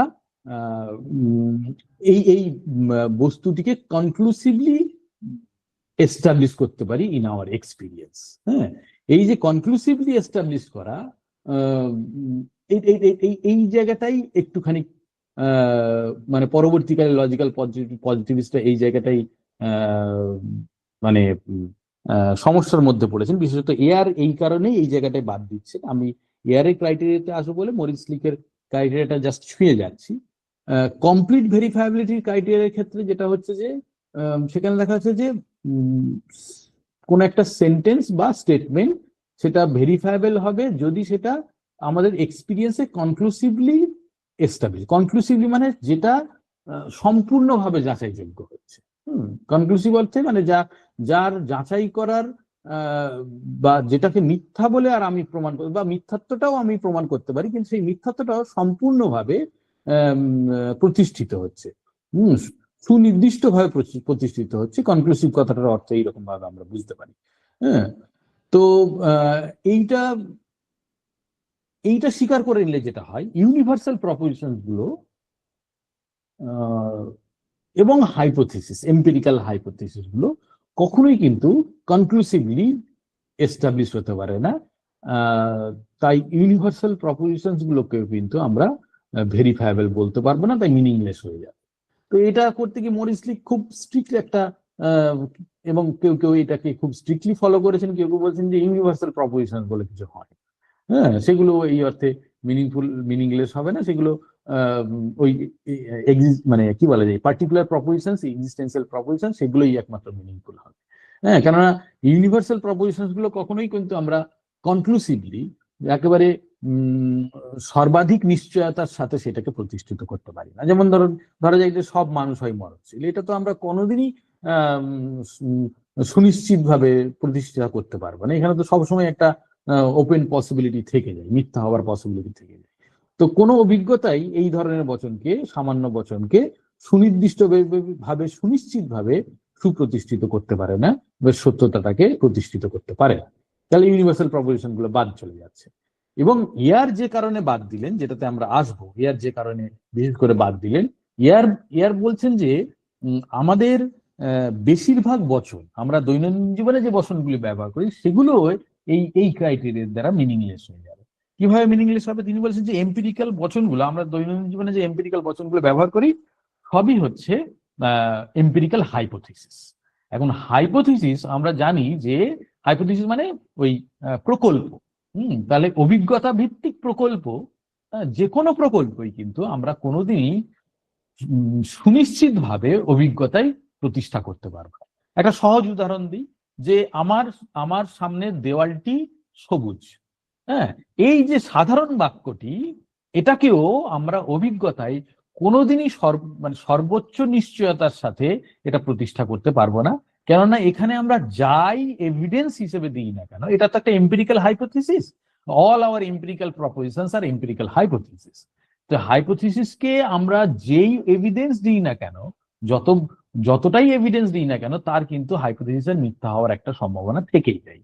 যদি আমরা হিউমের সেই স্কেপটিসিজমের কথা মনে করার চেষ্টা করি, সেখান থেকেই যদি ধরে নিই, তাহলে এখানে কোনো হাইপোথিসিস, কোনো এম্পিরিক্যাল হাইপোথিসিস কোনোদিনই কনক্লুসিভলি এস্টাবলিশড হতে পারে না। তাই কনক্লুসিভলি ভেরিফায়েবল হতে পারে না, কমপ্লিটলি ভেরিফায়েবল হতে পারে না। তাহলে এইরকম ভাবে যদি স্ট্রিক্ট সেন্সে ভেরিফায়েবল প্রিন্সিপালটাকে ব্যবহার করা হয়, তাহলে কোনো মানে কোনো কেন আমাদের কাছে খুব কম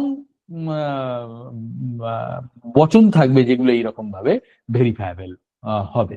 তার মানে মিনিংলেস বচনের সংখ্যায় অত্যধিক হয়ে যায়। মিনিংফুল বচনগুলো খুব হ্যান্ডফুল বচনকে, স্টেটমেন্টকে আমরা মিনিংফুল বলে দেখাতে পারবো। তো এই সমস্যার জন্য তিনি এইরকম একটা কঠোর ক্রাইটেরিয়াকে তিনি কিন্তু বাদ দিলেন। বাদ দিয়ে তিনি তার মতো করে রিফর্মুলেট করলেন। তিনি প্রথমে স্ট্রংলি ভেরিফায়েবল এবং উইকলি ভেরিফায়েবল, এই দুই ভাবে তিনি পার্থক্য করেছেন। তো যাই হোক, শুরুর দিকে তিনি যে ক্রাইটেরিয়া গুলো দিয়েছিলেন, সেই আলোচনাতে আমরা আসবো, স্ট্রংলি ভেরিফায়েবল, উইকলি ভেরিফায়েবল। এখানে আবার তিনি ওই কথাটাই মনে করছেন যে স্টেটমেন্ট শুরুর দিকে, মানে ফার্স্ট এডিশনে তিনি যখন লিখছেন, তখন কিন্তু তিনি স্টেটমেন্ট শব্দটা ব্যবহার করেননি, তিনি সেন্টেন্স কথাটা ব্যবহার করতে চেয়েছিলেন। কিন্তু সেখানে একটি সমস্যা হয় যে সেন্টেন্স ডিরেক্টলি ভেরিফায়েবল, মানে সেন্টেন্সটা সরাসরি ভেরিফায়েবল হয় না। সেন্টেন্স তিনি বলছেন শুরুর দিকে, মানে ইন্ট্রোডাকশনে তিনি গিয়ে বলছেন, অর্থাৎ ইন্ট্রোডাকশনটা পরে অ্যাড করা হয়েছে 1936 সালের 10 বছর পরে 1946 সালে যখন ওইটা সেকেন্ড এডিশন হয়, তখন তিনি চেয়েছিলেন বইটাকে রিরাইট করতে। কিন্তু যেহেতু বইটি খুব প্রচলিত হয়েছিল, অনেক জায়গায় এটা মানে কারিকুলামের অন্তর্ভুক্ত করা হয়েছিল, তো সেই জন্য তিনি আর ওইটা ক্লাসিক পর্যায়ে চলে গিয়েছিল, সেই জন্য তিনি আর বইটা রিরাইট করেননি, বরং কি করেছিলেন, এটা শুরুতে একটা ইন্ট্রোডাকশন, প্রায় 30-35 পৃষ্ঠার একটি ইন্ট্রোডাকশন তিনি ইন্ট্রোডিউস করে, মানে অ্যাপেন্ডেড করেছিলেন, যুক্ত করেছিলেন। সেই ইন্ট্রোডাকশনে তিনি এই সমস্যাটাকে বিশেষভাবে উত্থাপন করেছেন, এবং উত্থাপন করেছেন বলতে তিনি সমালোচনার সম্মুখীন হয়েছিলেন, এবং সেই জন্য তিনি নতুন ধরনের টার্মিনোলজি ইন্ট্রোডিউস করছেন। শুরুর দিকে যদি আমরা ওই টেক্সটেরই একদম একদম মানে ফার্স্ট চ্যাপ্টারে গিয়ে দেখবো, সেকেন্ড এডিশনটাই আমরা পড়ি, কিন্তু সেকেন্ড এডিশনে তো কিছুই চেঞ্জ হয়নি, শুধু ইন্ট্রোডাকশনটাকে অ্যাড করা হয়েছে। তো ওখানে গিয়ে ফার্স্ট চ্যাপ্টারে যেখানে উনি এলিমিনেশন অফ মেটাফিজিক্স বলে যে চ্যাপ্টারটা, সেখানে যখন তিনি ক্রাইটেরিয়া গুলো ফর্মুলেট করছেন, একের পর এক 2-3টে ক্রাইটেরিয়া ফর্মুলেট করেছেন, সেখানে গিয়ে কিন্তু তিনি স্টেটমেন্ট কথাটা ব্যবহার করেন। কিন্তু আবার যদি আমরা আগে চলে আসি, ইন্ট্রোডাকশনে গিয়ে দেখবো তিনি একটা ওই একটা অংশতে, একটা পার্টেতে তিনি সেন্টেন্স, স্টেটমেন্ট আর প্রপোজিশনের এই যে মানে কনসেপ্ট গুলোকে সুন্দর করে ব্যাখ্যা করে তারপরে তিনি নতুন করে রিফর্মুলেট করেছেন তার ক্রাইটেরিয়াটাকে। তো এই টেক্সট যখন পড়বো এইটাকে মাথায় রাখতে হবে, মানে আমরা শুরুতে যখন ইন্ট্রোডাকশন পড়বো মাথায় রাখতে হবে যে ইন্ট্রোডাকশনটা হচ্ছে সেকেন্ড এডিশনের ইন্ট্রোডাকশন, আবার যখন মেন টেক্সটে যাব তখন কিন্তু এটা হচ্ছে ফার্স্ট এডিশনের মেন টেক্সট। হ্যাঁ, যেটা কিন্তু ইন্ট্রোডাকশনে গিয়ে অনেক কিছু চেঞ্জ হয়েছে। হ্যাঁ, তো আমরা দুভাবে পড়তে পারি, এক পড়তে পারি যে প্রথমে ইন্ট্রোডাকশন বাদ দিয়ে টেক্সটটাকে পড়ে নিলাম, আবার সেকেন্ড এডিশন তিনি কি চেঞ্জ করেছেন সেটা আবার ইন্ট্রোডাকশনে গিয়ে পড়তে পারি, অথবা মাথার মধ্যে রাখতে হবে যে ইন্ট্রোডাকশনে যেটা পড়েছি এটা লেটার অ্যাডেড, ফার্স্ট এডিশনে কিন্তু এটার অন্যরকম কিছু থাকতে পারে। যাই হোক, সেখানে তিনি একটা শব্দ ব্যবহার করেছিলেন যে পুটেটিভ প্রপোজিশন, এবং পুটেটিভ প্রপোজিশনে তিনি একটা আর্টিকেলও লিখেছিলেন, আর্টিকেলটা এভেলেবেল, আপনারা দেখতেও পারেন। পুটেটিভ প্রপোজিশন বলতে যে প্রপোজিশন মানে একটা প্রপোজিশন অর্থাৎ একটা বচন, যেটা পুটেটিভ কথার অর্থ বলতে পারি যে অভিপ্রেত। পুটেটিভ বলতে অভিপ্রেত বচন, এইরকম যদি বাংলা করা যায়, অভিপ্রেত বচন মানে একটা বচন, মানে একটা সেন্টেন্স যে অভিপ্রেত বচনকে প্রকাশ করে, সেইটাকে পুটেটিভ প্রপোজিশন বলা হচ্ছে। হ্যাঁ, তো এই অভিপ্রেত বচন যদি আমরা এইরকম ভাবে ধরে নিই এবং সেইটা ভেরিফায়েবল কিনা টেস্ট করি, মুশকিল যেটা হচ্ছে যে যদি ভেরিফায়েবল হয়, অর্থাৎ ধরে নিচ্ছি যে যদি সেটা মিনিংফুল হয় তাহলে তবেই তো সেটা ভেরিফায়েবল হবে, আর যদি মিনিংলেস হয় তাহলে ভেরিফায়েবল হবে না। কিন্তু ভেরিফায়েবল হওয়ার পরে দেখা গেল যে সেটা মিনিংলেস হচ্ছে, ভেরিফায়েবল হলো না, তাই সেটা মিনিংলেস হচ্ছে। Now the question is whether the putative proposition, অভিপ্রেত বচন, সেটাকে কি বচন বলা যাবে আদৌ? সেটাকে বচন বলা যাচ্ছে না, কেননা বচন যদি হতো, অভিপ্রেত বচনটা যদি আদৌ কোনো বচন হতো, তাহলে তো সেটা সত্য বা মিথ্যা হতো। আমরা জানি যে বচন মাত্রই সেটা সত্য বা মিথ্যা হয়, আর কোনো কিছু সত্য বা মিথ্যা হওয়া মানেই সেটা কিন্তু মিনিংফুল আমরা দেখিয়ে দিতে পারি, মানে যে সেন্টেন্সটা সেই প্রপোজিশনটাকে এক্সপ্রেস করছে সেটা মিনিংফুল আমরা দেখিয়ে দিতে পারি। এটা রাসেল পড়াতে গিয়ে আমরা আলোচনা করেছিলাম, ল্যাঙ্গুয়েজ ট্রুথ অ্যান্ড লজিকে এই সমস্যাটাকে নতুন করে করেছেন, আলোচনা করেছেন বা উল্লেখ করেছেন। আচ্ছা, ওকে। তো এই যে আলোচনাতে মানে এইখানে উনি দেখাচ্ছেন যে এইরকম ভাবে যদি পুটেটিভ প্রপোজিশন শব্দটাকে তিনি ব্যবহার করেন, একটা ফিগারেটিভ ওয়েতে তিনি ইউজ করছেন, একটা ঔপমিক অর্থে ব্যবহার করেছেন। কেননা আর একটা যৌক্তিক যে সমস্যাটা হয় যে পুটেটিভ প্রপোজিশন বললে যে ওই যেগুলো ভেরিফায়েবল নয়, অর্থাৎ মিনিংলেস বচনকে যখন আমরা মিনিংলেস স্টেটমেন্টকে বা মিনিংলেস সেন্টেন্সকে যখন আমরা ভেরিফাই করে দেখাচ্ছি যেটা মিনিংলেস, এখন সেই বচনটা যেটা প্রকাশ করে সেটাকে আমরা বচন বলতে পারি কি পারি না। দুটো সম্ভাবনা আছে যে হ্যাঁ, যদি যে বচনটি মিনিংলেস সেটা ব্যবহার করে আমি একটা বচন পাই অথবা পাই না। যদি পাই তাহলে বলতে হবে যে সেই বচনটা ট্রুও নাই, ফলসও নাই। তাহলে বচন কথাটাকে যে অর্থে আমরা ব্যবহার করি, সেই যে আমাদের অর্ডিনারি একটা ইউসেজ, একটা একটা কাস্টমারি ইউজ, সেই ইউজ থেকে কিন্তু আমরা ডিরাইভ মানে ডিভিয়েট হয়ে যাচ্ছি, মানে বিপথে চলে যাচ্ছি, অন্য পথে, অন্য অন্য ধরনের অল্টারনেটিভ ইউজে যাচ্ছি। হ্যাঁ, এটা একটা হতে পারে। অথবা বলতে পারি যে না, সেটা কোনো প্রপোজিশনকে এক্সপ্রেস করলো না। তাহলে প্রশ্ন হচ্ছে, যদি প্রপোজিশনকে এক্সপ্রেস না করে, তাহলে কাকে এক্সপ্রেস করলো, যেটাকে আমরা ভেরিফায়েবল কি ভেরিফায়েবল নয়, হ্যাঁ, এইটা টেস্ট করে দেখলাম। তো এই ধরনের সমস্যা যখন উদ্ভব হয়েছে, তার একটা অল্টারনেটিভ সলিউশন যেটা বলেছেন, যেটাকে তিনি আবার পরে সমালোচনা করে নিজেই মানে সম্ভাবনা বলে আবার সেই সম্ভাবনাটাকে নাকচ করছেন, বলছেন যে সেন্টেন্সকে ডিরেক্ট আমরা ভেরিফায়েবল বলি। হ্যাঁ, কিন্তু সেটাও হয় না। সাধারণত সেন্টেন্সকে আমরা ভেরিফায়েবল বলি না, সেন্টেন্সকে আমরা ওই মিনিংফুল মিনিংলেস বলে থাকি। অথবা আরেকটা অল্টারনেটিভ হতে পারে যে কোনো সেন্টেন্সই প্রপোজিশনকে এক্সপ্রেস করে না, এইরকম একটা অল্টারনেটিভ হতে পারে। কিন্তু যে অল্টারনেটিভটাকে তিনি বেছে নিলেন পরের দিকে গিয়ে, পরের আলোচনাতে গিয়ে, হ্যাঁ, ওইখানেই তিনি বলছেন যে বরং আমরা একটা তৃতীয় একটি টার্ম ইন্ট্রোডিউস করি, স্টেটমেন্ট। তাহলে কি দাঁড়ালো? একটা সেন্টেন্স, সেটা মিনিংফুল হোক বা মিনিংলেস হোক, আমরা তো জানি না এখন যেটা মিনিংফুল কি মিনিংলেস। তো একটা সেন্টেন্স, সেটাকে ইউজ করে সেটা থেকে আমরা স্টেটমেন্ট পাচ্ছি। এই স্টেটমেন্টটাকে আমরা ভেরিফাই করব। স্টেটমেন্ট যদি ভেরিফায়েবল হয় তাহলে সেটা মিনিংফুল, অর্থাৎ স্টেটমেন্টটা যদি ভেরিফায়েবল হয়, তাহলে সেন্টেন্সটা মিনিংফুল, এবং স্টেটমেন্টটা যেটা এক্সপ্রেস করলো, স্টেটমেন্টটাকে ব্যবহার করে আমরা প্রপোজিশন করতে পারি। হ্যাঁ, আর যদি ভেরিফায়েবল না হয় তাহলে সেটা মিনিংলেস হলো, সেন্টেন্সটা মিনিংলেস হলো, এবং সেই স্টেটমেন্টটা কোনো রকম কোনো প্রপোজিশনকে এক্সপ্রেস করবে।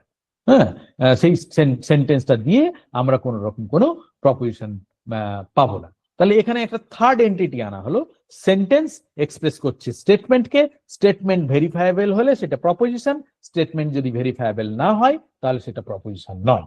এইরকম ভাবে মানে মানে মিনিংফুল সেন্টেন্সের যে স্টেটমেন্ট, সেইটা হবে ভেরিফায়েবল, সুতরাং সেইটা প্রপোজিশন হয়ে যাবে। ঠিক আছে, আমি বোঝাতে পারলাম? সেন্টেন্স, স্টেটমেন্ট আর প্রপোজিশন, এই তিনটে এন্টিটির মধ্যে স্টেটমেন্টটা মাঝখানে থাকছে। তাহলে সেন্টেন্স, সেটা মিনিংফুল হোক বা মিনিংলেস হোক, সেটা একটা স্টেটমেন্টকে, সেটা ইউজ করে আমরা একটা স্টেটমেন্ট করতে পারি। এই স্টেটমেন্ট যদি ভেরিফায়েবল হয় তাহলে সেইটা প্রপোজিশন হচ্ছে, যদি ভেরিফায়েবল না হয় তাহলে সেটা প্রপোজিশন হবে না। হ্যাঁ, এবং স্বাভাবিকভাবে সেন্টেন্সটা তখন মিনিংলেস হয়ে যাচ্ছে যদি ভেরিফায়েবল না হয়। তাহলে মিনিংফুল প্রপোজিশনস গুলোই যে স্টেটমেন্টটা প্রকাশ করে, সেই স্টেটমেন্টটা প্রপোজিশন হচ্ছে। মিনিংলেস প্রপোজিশন গুলো যে স্টেটমেন্টটা প্রকাশ করেছে, বা মিনিংলেস প্রপোজিশনকে ইউজ করে যে স্টেটমেন্টটা করা হচ্ছে, সেই স্টেটমেন্টটা কিন্তু আর প্রপোজিশন হচ্ছে না। হ্যাঁ, তাহলে এইভাবে তিনি এই সমস্যার সমাধান করেছেন, এই টেকনিক্যাল নতুন একটা টার্মকে ইন্ট্রোডিউস করে, মানে নতুন ভাবে ইন্ট্রোডিউস করে তিনি কিন্তু এই সমস্যার সমাধান করেছেন। তো এইভাবে করার পরে তিনি আবার নতুন করে লজিক্যাল পজিটিভিজমের যে ভেরিফায়াবিলিটি ক্রাইটেরিয়াটাকে রিফর্মুলেট করেছেন, সেটা আমরা একটু দেখে নিতে পারি। আচ্ছা, জাস্ট অফ এ মিনিট, এটা কাট হয়ে গেল। হ্যাঁ, আচ্ছা, আপনার কাছে ল্যাঙ্গুয়েজ ট্রুথ অ্যান্ড লজিকের বইটা আছে, আপনারা একটু খুলে দেখতে পারেন। যতদূর পর্যন্ত এখনো পড়ালাম সেইটা আমরা একটু দেখে নিই। গ্রুপে আছে না সকলের কাছে?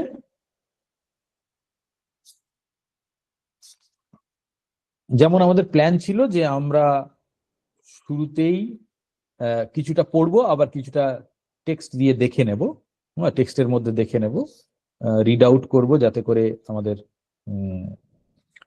টেক্সটের সাথেও একটা সংযোগ হয়। মোস্ট প্রবাবলি আমার কাছে যে এডিশনটা আছে এবং আপনাদের কাছে যে এডিশনটা আছে, পেজিনেশনটা একটু আলাদা হতে পারে, পেজ নাম্বারটা একটু আলাদা হতে পারে। তো আমি সেকশন বলে বলে যাচ্ছি বা প্যারা বলে বলে যাচ্ছি। একদম ইন্ট্রোডাকশনের শুরুটাই যদি আমরা দেখি, আপনারা একটু দেখতে পারেন। ইন্ট্রোডাকশন পেয়েছেন? হ্যাঁ স্যার, পাওয়া গেছে। I will request everyone to follow the text. টেক্সটটা একটু পড়ে নেবো। টেক্সট পড়ার অভ্যাসটাকে আমাদের নার্চার করতে হবে, যাতে করে আমরা পরবর্তীকালে ইন্ডিপেন্ডেন্টলি এইগুলো পড়তে পারি। ইন দ্য 10 ইয়ার্স, এই আমরা যেমন আগে বলেছি যে বইটা সেকেন্ড এডিশনে গিয়ে ইন্ট্রোডাকশনটা ইন্ট্রোডিউস করা হচ্ছে। ইন দ্য 10 ইয়ার্স মানে 1936 সালে প্রথম প্রকাশিত হয়েছিল, 1946 গিয়ে সেকেন্ড এডিশন হচ্ছে, তাহলে 10 ইয়ার্স অলরেডি হ্যাভ পাস্ট। হ্যাঁ, in the 10 years that have passed since Language, Truth and Logic was first published, I have come to see that the question with which it deals are not in all respects so simple as it makes them appear. তাহলে যে question গুলো নিয়ে আলোচনা করা হয়েছে সেগুলো অত simple নয় যেভাবে ওখানে আলোচনা করা হয়েছিল বা যেভাবে অ্যাপিয়ার্ড হয়েছিল। But I still believe that the point of view which it express is substantially correct. যে ভিউ পয়েন্টটা এখানে এক্সপ্রেস করা হয়েছে সেটা সাবস্টেন্সিয়ালি কারেক্ট, সেটাকে তিনি আরো পরিবর্তন করতে যাচ্ছেন না।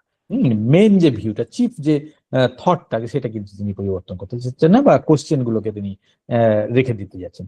Being in every sense young man's book, মানে এটা যখন লিখছেন তখন তার বয়স মাত্র 26 বছর, 25-26 বছর, সেই বয়সে তখন এই বইটা তিনি লিখছেন। এয়ার যখন প্রথম এই বইটা বার করেন তার বয়স তখন 26 বছর, তাহলে ইয়াং ফিলোসফার, মানে আমার থেকে তো অনেক ছোট। ইনফ্যাক্ট আপনারা যারা আছেন, ইয়াং স্টুডেন্ট যারা আছেন, সেই বয়সে এয়ার এই বইটা লিখেছিলেন। তার 10 বছর পরে গিয়ে তিনি আবার এই বইটার ইন্ট্রোডাকশন লিখছেন। তাহলে young philosophers book, young man's book, it was written with more passion than most philosophers allow themselves to show.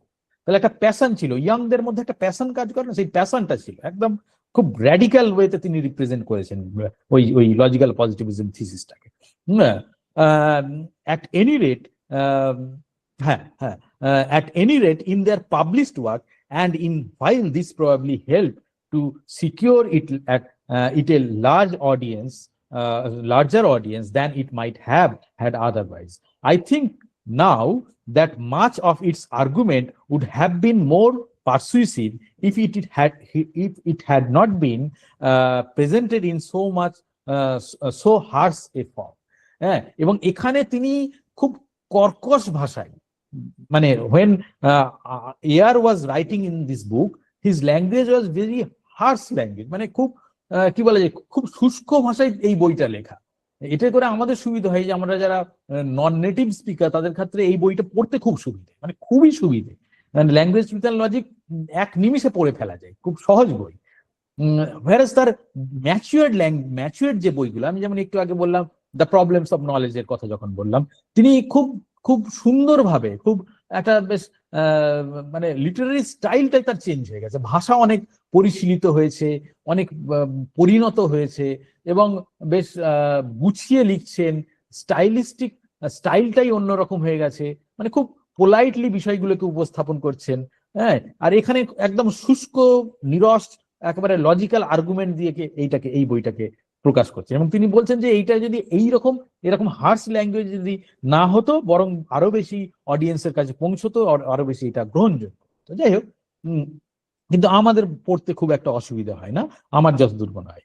It would however be very difficult for me to alter the tone of the book without extensively rewriting it. তাহলে whole বইটাকে rewrite করা ছাড়া এই বইটাকে আর মানে এই টোনটা, মানে এই যে হার্শ টোনটা, এই ল্যাঙ্গুয়েজটা, এটা এক্সপ্রেশনটাকে চেঞ্জ করতে পারা যাবে না। And the fact that for reasons not only dependent upon its merit, it has achieved something of status of textbook of a textbook is, তাহলে এটা একটা টেক্সট বুকের পর্যায়ে পৌঁছে গেছে। মানে 10 বছরের মধ্যে এই বইটা তখন অলরেডি টেক্সট বই হিসেবে বিভিন্ন বিশ্ববিদ্যালয়ে আন্ডারগ্র্যাড স্টুডেন্টদেরকে এটা পড়ানো হচ্ছে।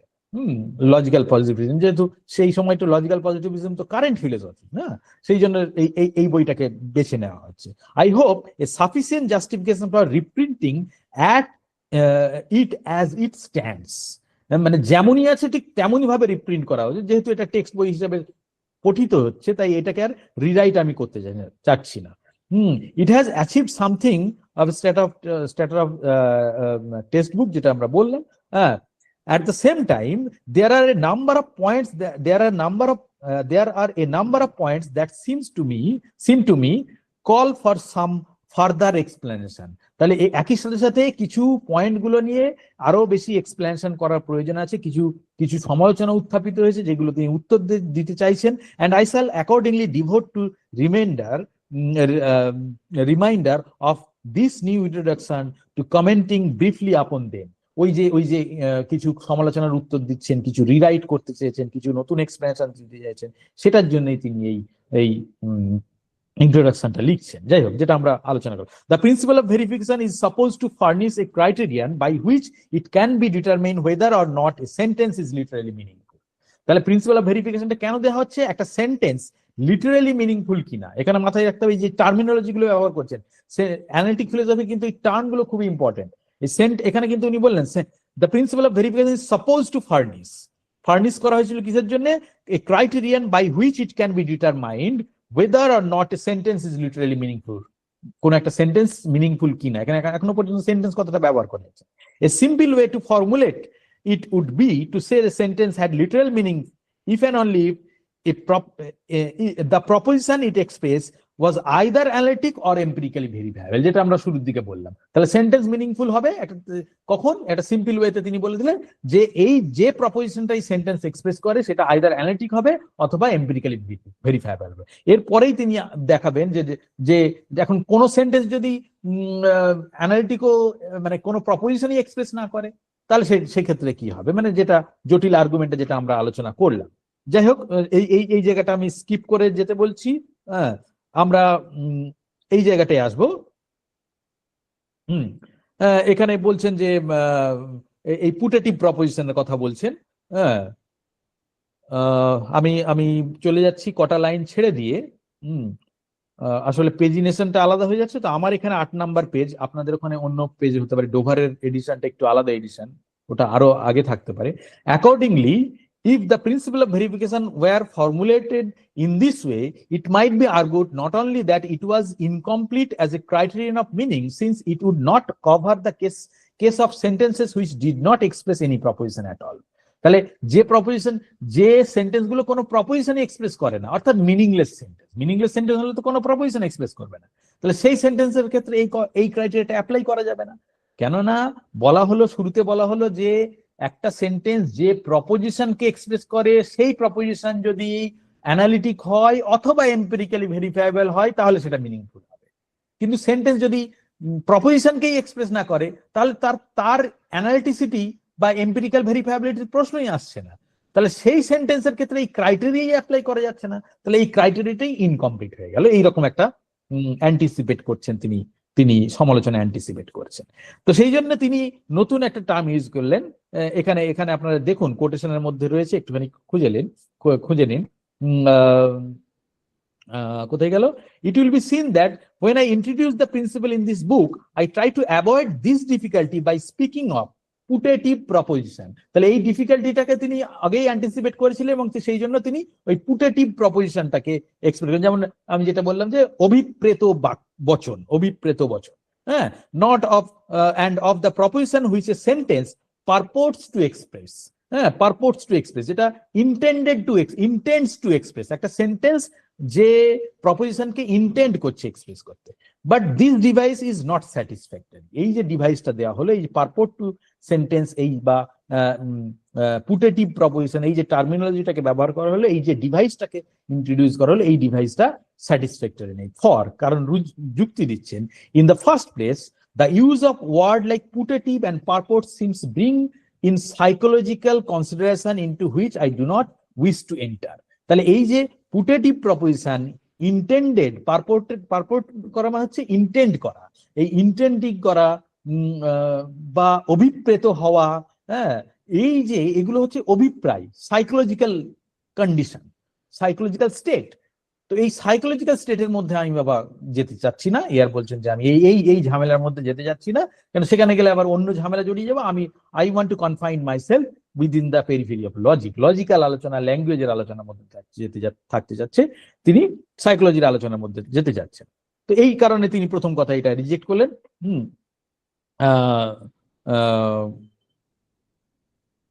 And secondly, দ্বিতীয় আরেকটি যুক্তি দিচ্ছেন, in the case where the putative proposition is neither analytic nor empirically verifiable, অর্থাৎ যেটা হচ্ছে মিনিংলেস প্রপোজিশন, মিনিংলেস সেন্টেন্স যে প্রপোজিশনটা প্রকাশ করবে সেটাকে যদি পুটেটিভ প্রপোজিশন বলি, কোট আনকোট পুটেটিভ প্রপোজিশন বলি, তাহলে সেটা তো নাইদার অ্যানালিটিক নট ভেরিফায়েবল হবে।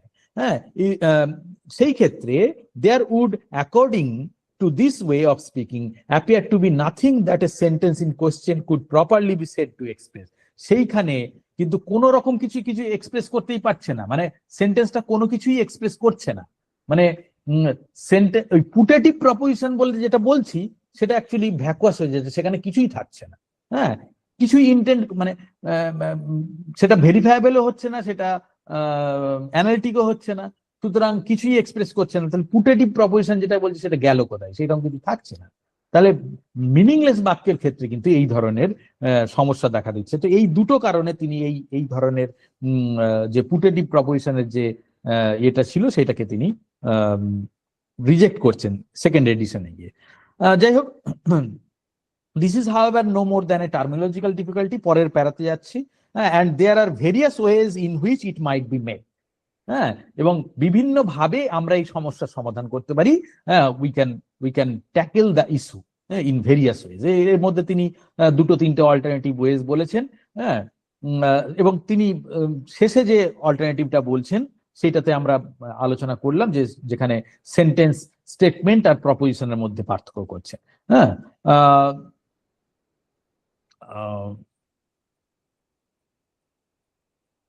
না এখানে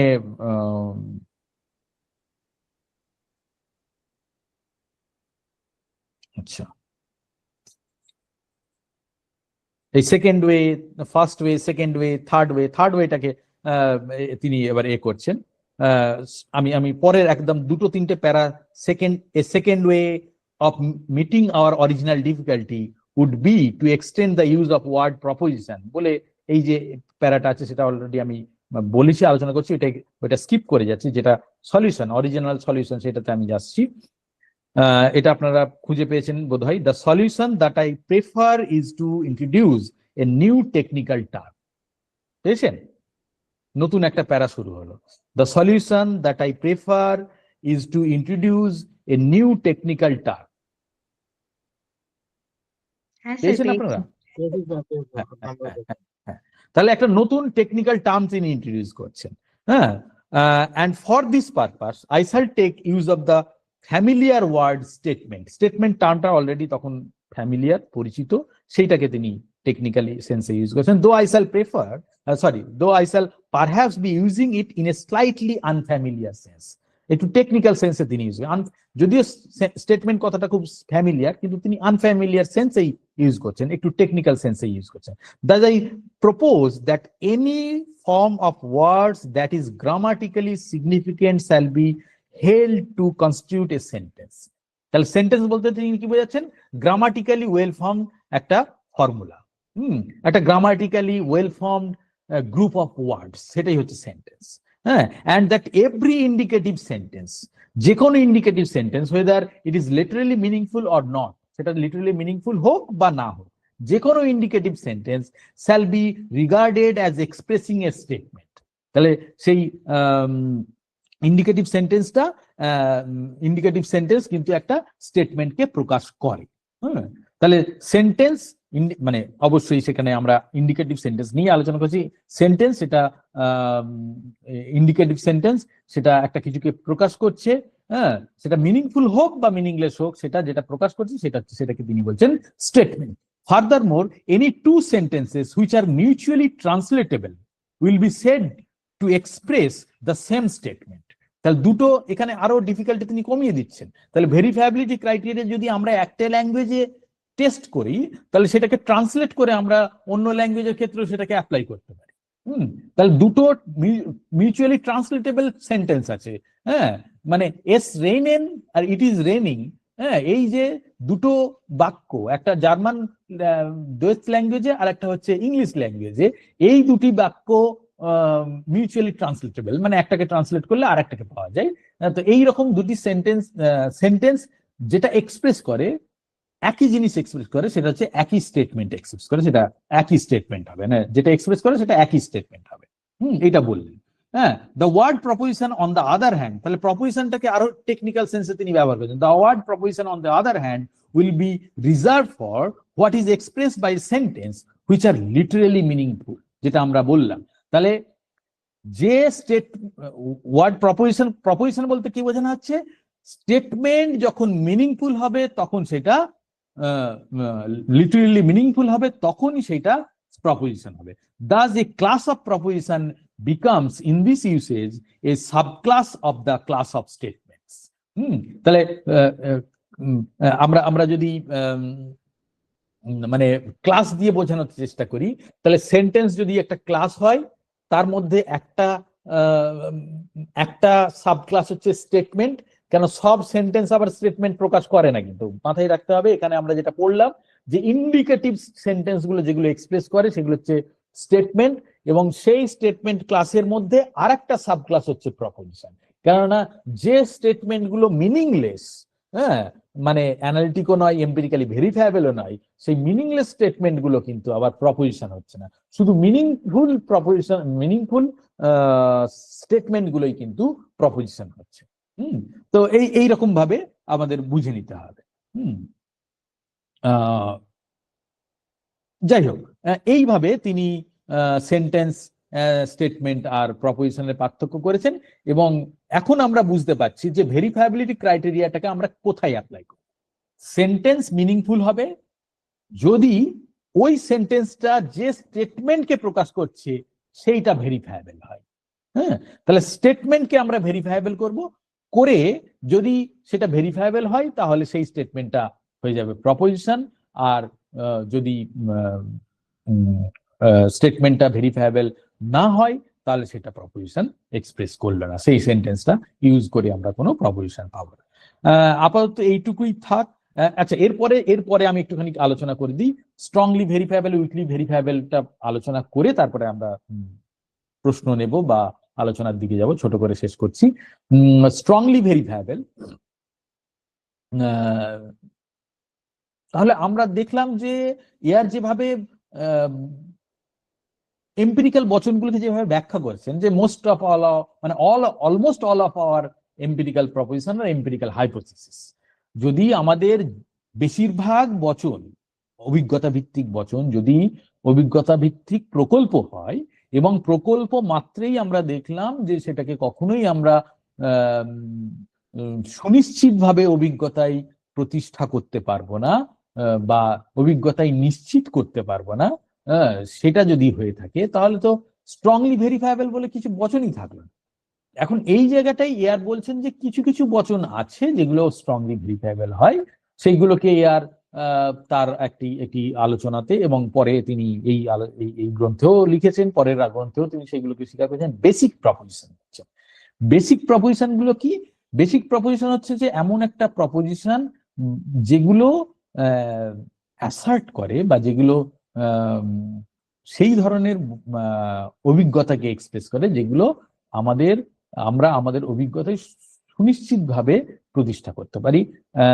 আরো ভালো করে বলতে গেলে যে অভিজ্ঞতাটি আমার প্রেজেন্ট, মানে প্রেজেন্ট কন্টিনিউয়াস টেন্সে, হ্যাঁ, প্রেজেন্টে একটা অভিজ্ঞতার বিষয় হচ্ছে এবং যেটা আমি নিজে অভিজ্ঞতা করছি, সেলফ এক্সপিরিয়েন্স। এইরকম সেলফ এক্সপিরিয়েন্স মানে কি বলা যায়, নিজস্ব অভিজ্ঞতা সম্বন্ধীয় এই যে বর্তমানকালীন একটি বাক্য, হ্যাঁ, সেই রকম বাক্য যদি ব্যবহার করা হয় এবং সেই বাক্যটি যে স্টেটমেন্ট বা বিবৃতি কে প্রকাশ করবে এবং সেই বিবৃতি যে বচনটি হবে সেইটাকে তিনি বেসিক প্রপোজিশন বলছেন। এই ধরনের বেসিক প্রপোজিশন গুলো কিন্তু স্ট্রংলি ভেরিফায়েবল হবে। স্ট্রংলি ভেরিফায়েবল মানে যে বচনগুলি আমরা আমাদের অভিজ্ঞতায় সম্পূর্ণভাবে সুনিশ্চিতভাবে প্রতিষ্ঠা করতে পারি, অভিজ্ঞতার সাহায্যে সম্পূর্ণভাবে সুনিশ্চিতভাবে প্রতিষ্ঠা করতে পারি। একটা উদাহরণ দেওয়া যায়, I have a toothache now, এটা একটা বেসিক প্রপোজিশন। এইগুলোকে basic proposition. I have a toothache now, যদি এটা বলি, এখন এই বচনটি আমার কাছে, অন্তত আমি যদি ইউজ করি এই বচনটা, বা যে ব্যক্তি এই বচনটিকে বাক্যটিকে ব্যবহার করে বচন করছেন, স্টেটমেন্ট করছেন, স্টেট করছেন যে যে ব্যক্তি এই বাক্যটিকে স্টেট করছেন অর্থাৎ স্টেটমেন্ট করছেন, সেই স্টেটমেন্টটা সেই ব্যক্তির কাছে কিন্তু কনক্লুসিভলি তার তার তার অভিজ্ঞতায় ভেরিফায়েবল, যাচাইযোগ্য হবে। এবং সেইটা সত্য না মিথ্যা, হ্যাঁ, সেটা যাচাই করার জন্য তার অভিজ্ঞতার বাইরে অন্য কোনো কিছুরই প্রয়োজন হবে না। হতে পারে that person May misled someone. মানে আমরা ছোটবেলায় যেমন বলতাম যে আমার পেটের যন্ত্রণা হচ্ছে, তাই আমি স্কুলে যাব না, স্কুলে না যাওয়ার জন্য বা কোথাও যাওয়ার জন্য আমরা করতাম, কিন্তু আমি জানতাম যে আমার আদৌ পেটের যন্ত্রণা হচ্ছে কি। হ্যাঁ, মানে এইখানে আমরা কিন্তু আমাদের কোন রকম কোনো কি বলা যায়, কোন রকম ভেগনেস বা ইনকমপ্লিট একটা কি বলা যায় এক্সপিরিয়েন্স সেটা থাকতো না। আমরা কনক্লুসিভলি এস্টাবলিশ করতে পারতাম যে আদৌ আমার পেটের যন্ত্রণা হচ্ছে কিনা। তো এইরকম প্রিটেন্ড করলে আলাদা কথা, প্রিটেন্ড করলে আমি কিন্তু জানি যে বচনটা সত্য কি মিথ্যা।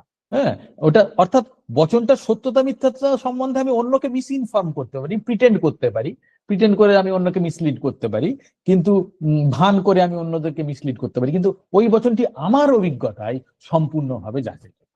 হ্যাঁ, তো এই ধরনের কিন্তু মাথায় রাখতে হবে প্রেজেন্ট এক্সপিরিয়েন্স হতে হবে, কন্টিনিউয়াস এক্সপিরিয়েন্স, মানে বর্তমানকালীন অভিজ্ঞতা হতে হবে।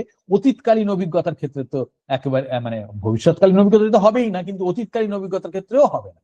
অতীতকালীন অভিজ্ঞতার ক্ষেত্রে এই কারণে হবে না যে অতীত অভিজ্ঞতায় অন্ততপক্ষে যখন তিনি এই ধরনের আলোচনাগুলো করছেন সেই ক্ষেত্রে তিনি বলছেন যে অতীত অভিজ্ঞতার ক্ষেত্রে আমাদের কি হয়, আমাদের স্মৃতিপটে যখন ওইটা রিপ্রোডিউস করি, ওই ওই অভিজ্ঞতাটা ততটা স্ট্রংলি ভিভিডলি আমাদের কাছে অ্যাপিয়ার্ড হয় না, উপস্থাপিত হয় না।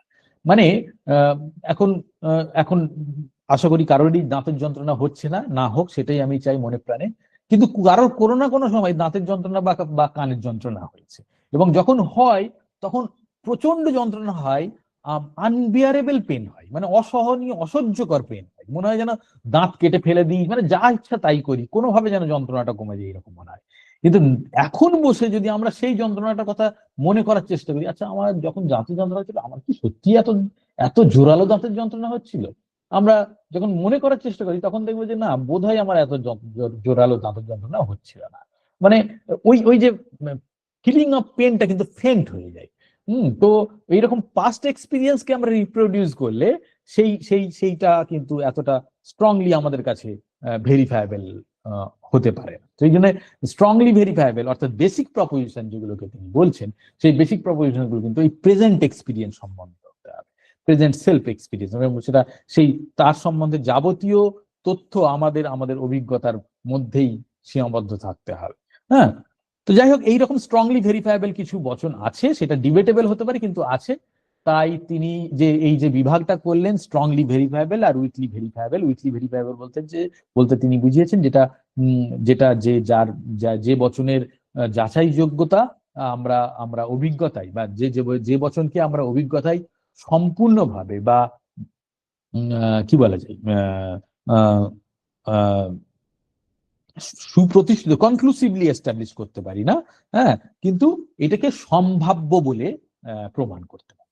হ্যাঁ, মানে সাম রিলেভেন্ট, এখানে উনি ব্যবহার করেছেন some relevant sense experience render it possible. হ্যাঁ, এইরকম ভাবে ব্যবহার করেছেন যে এটাকে সম্ভাব্য বলে কিছু মানে রিলেভেন্ট, পরবর্তীকালে পসিবল সেন্স এক্সপিরিয়েন্সের কথা বলছেন। যাই হোক, কিছু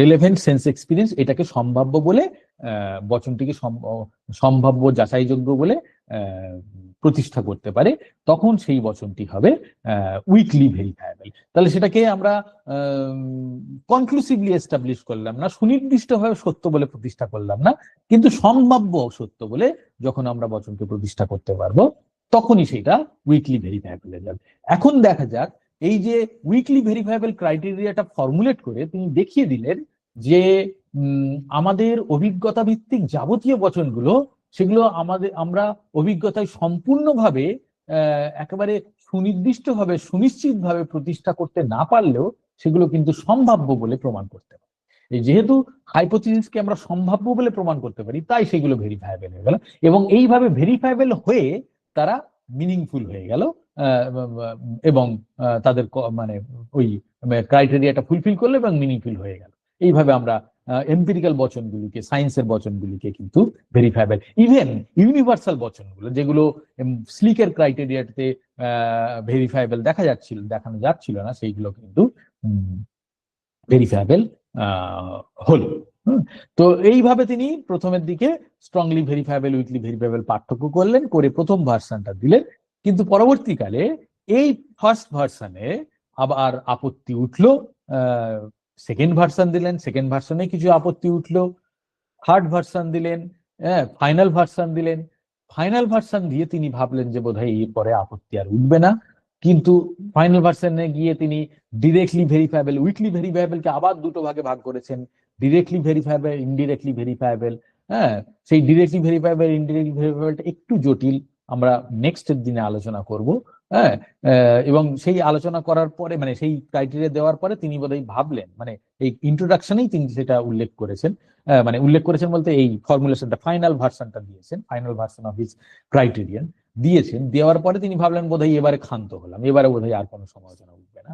কিন্তু অ্যালান জে চার্চ এই গ্রন্থের একটি সমালোচনা, মানে কি বলে, বুক রিভিউ তিনি লেখেন, এবং যেখানে তিনি দেখান, অ্যালান চার্চ আর একজন বিখ্যাত লজিশিয়ান, তিনি একটি জটিল ডেরিভেশন, লজিক্যাল ডেরিভেশন করে দেখান যে এই যে ফর্মুলেশনটা দিয়েছেন, সেই ফর্মুলেশনটাও এমন কিছু ফর্মুলেশনের সাহায্যে, সেই ক্রাইটেরিয়া দিয়ে এমন কিছু বাক্যকে ভেরিফাইবেল আমরা দেখিয়ে দিতে পারি যে বাক্যটি আসলে ভেরিফাইবেল হওয়ার যোগ্য নয়।